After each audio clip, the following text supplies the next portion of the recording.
Secretary of State Condoleezza Rice. Dr. Rice, the last time I saw you, we sat together at the state dinner for the Queen in the White House, and we had incredible conversation. And one of the things I remembered, too, was right from there, you were leaving that night on a flight somewhere, and it was one of many stops that you had to make. You've been to, in your career, 85 countries. You've traveled over 1 million miles.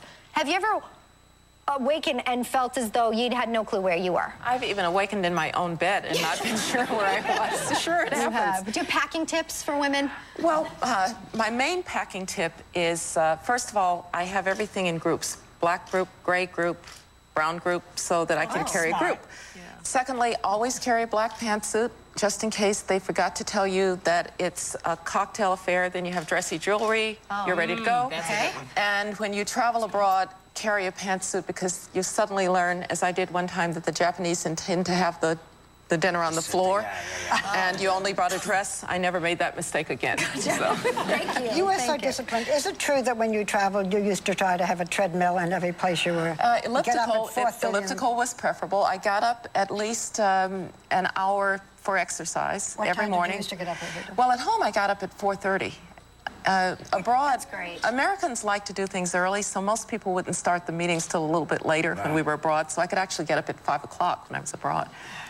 You know, I don't know how to say that, just say, you're so cute looking. You know, I know you have a different kind of, So this is the kind of question that we ask on The View. Are you going to have any time for romance? Well, I sure hope so. I mean, look, it's not a matter of time. People say, have you worked so hard, have you dedicated so much to your career that you really were shorting your personal life? But the truth of the matter is I just never found anybody I wanted to marry. Doesn't mean I won't, but I didn't yet.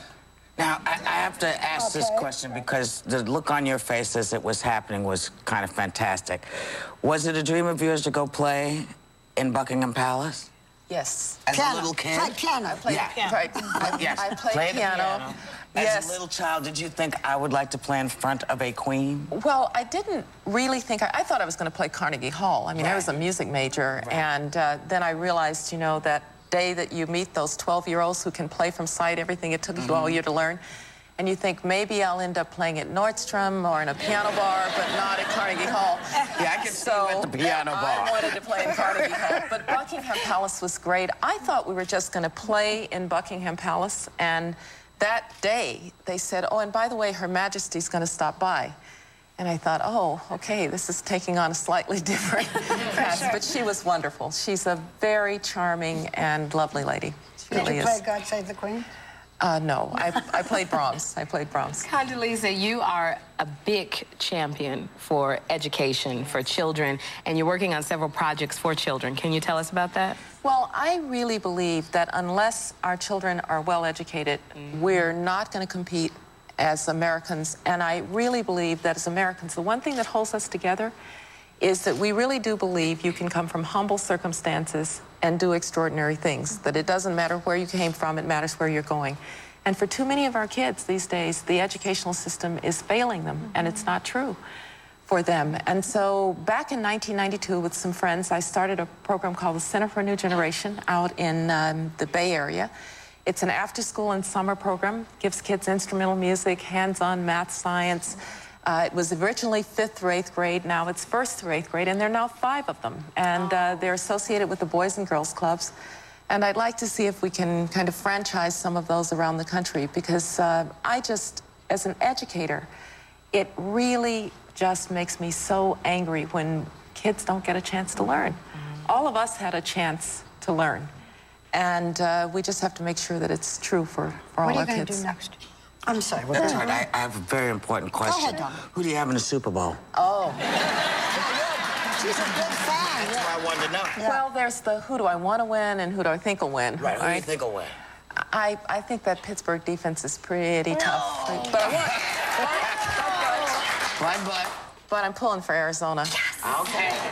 5 Super Bowls is enough, all right? All right, I'm just saying. I just needed to know. I'll be pulling for Kurt Warner. Kurt Warner in Arizona. So next is a book and teaching and... I'm going to write a book, obviously, on foreign policy. I'll do the historical work on foreign policy. I'm going to write a book about my parents because, as I've expressed, their story needs to be told, not just for them or for me, but for all the extraordinary parents out there who do what my parents did. And I'm going to, I hope, start to engage students back at Stanford, which I've always loved. I love to teach. You talk about history. What do you hope your legacy will be?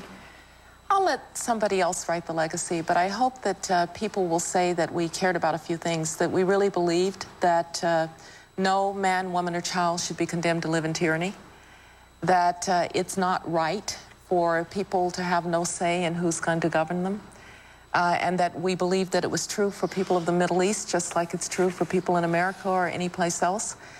And I'm also very proud of the fact that we made it not just about freedom from tyranny, but also freedom from disease and poverty. The AIDS relief program that was launched in Africa was one of my proudest moments. I think everybody agrees that, you know, with that freedom for everybody, it's the way it was done that people disagree with. Well, you'll have to come back with us again, and we'll have another... We'll come back and talk about that. Yeah. We're very pleased, all of us, that you're with us today. Thank you. It's a pleasure being with you. In the middle of your schedule. Thanks to former Secretary of State, Condoleezza Rice. Very happy.